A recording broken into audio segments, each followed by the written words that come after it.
मैं 8 महीने की प्रेग्नेंट थी और अपनी डिलीवरी के लिए अपने मायके गई थी। माँ ने मुझे फोन पर बताया, घर के पीछे की तरफ जो खाली जमीन थी ना, वहां पर एक नया कमरा बनवा लिया है।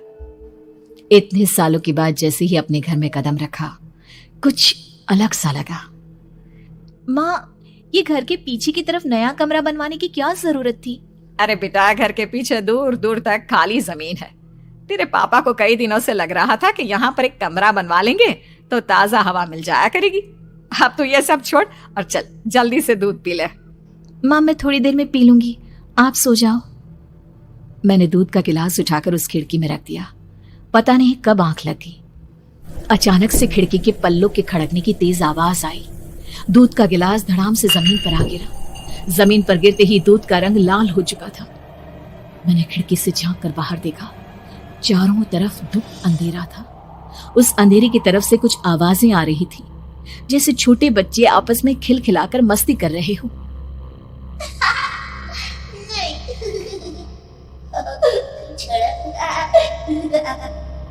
इतनी रात को इतने घनघोर अंधेरे में बच्चों की आवाज कैसे आ रही है? घड़ी में वक्त देखा तो ठीक 12 बजे थे। देखकर मैं सन्न रह गई। बुरी आत्माओं और भूतों की कई कहानियां मैं सुन चुकी थी। वक्त भी कुछ ऐसा ही था। ऊपर से मैं प्रेग्नेंट। सुना था कि ऐसे वक्त में अक्सर बुरी आत्माएं औरतों का पीछा करती है, तो क्या मेरे पीछे भी? पसीने से तरबतर बड़ी मुश्किल से, जैसे कांपते हाथों से मैंने उस खिड़की को बंद किया। जल्दी से जल्दी उस कमरे से बाहर निकलकर माँ के पास जाने के बारे में सोचा, लेकिन जैसे ही दरवाजे की तरफ पलटी, लगा कोई साया हवा की स्पीड से दरवाजे के सामने से गुजर गया। मेरे गले में अटक कर रह गई। मैं जोर से चीख कर माँ को बुलाना चाहती थी, लेकिन वो आवाज खुद मेरे कानों तक नहीं पहुंच पा रही थी। तो माँ तक कैसे पहुंचती? खिड़की के पल्ले एक बार फिर तेज हवा के झोंके से धड़ाम करके खुल गया और पूरी ताकत से मैं चीख पड़ी। जानती थी मेरी चीख की आवाज सुनकर कुछ ही सेकंड में माँ वहां पहुंच जाएगी, लेकिन ऐसा कुछ हुआ ही नहीं। मेरा कलेजा डर के मारे फटा जा रहा था। आखिर माँ ने मेरी आवाज क्यों नहीं सुनी? इतनी गहरी नींद में तो माँ कभी नहीं सोती। ठीक पीछे खुली हुई वो खिड़की। मुझ में इतनी ताकत नहीं बची थी कि मैं पलटकर उस तरफ देख भी सकूं। हवा का एक सनसनाता हुआ झोंका उसी वक्त मेरे कानों से आकर टकराया। लगा जैसे किसी ने दबी हुई आवाज में धीरे से मुझसे कहा, चली जाओ यहाँ से। मैंने दोनों हाथ अपने कानों पर रख लिए और एक बार फिर ताकत लगाकर जोर से चीखने की कोशिश की। माँ! पापा! मेरी आवाज उस कमरे की दीवारों से टकराकर वापस मुझे ही सुनाई दे रही थी। जितनी ताकत के साथ मैंने चीखने की कोशिश की थी, कुछ ही देर बाद उससे कहीं ज्यादा तेज और दर्दनाक चीख मुझे सुनाई देने लगी। ये आवाज ठीक मेरे पीछे खिड़की से आ रही थी।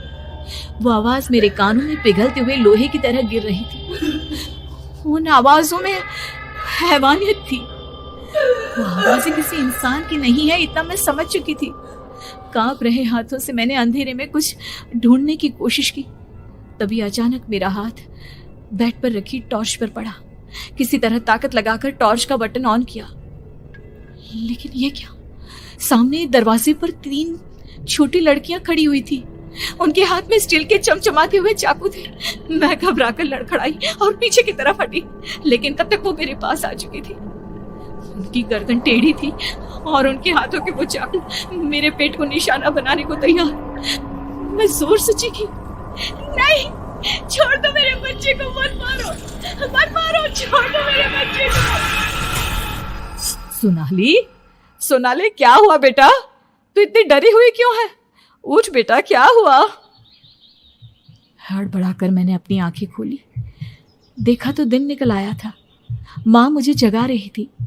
मेरा चेहरा पूरा पसीने से लथपथ था। क्या हुआ बेटा? तुमने कोई बुरा सपना देखा क्या? मैं अभी तक अपने पूरे होश में नहीं थी।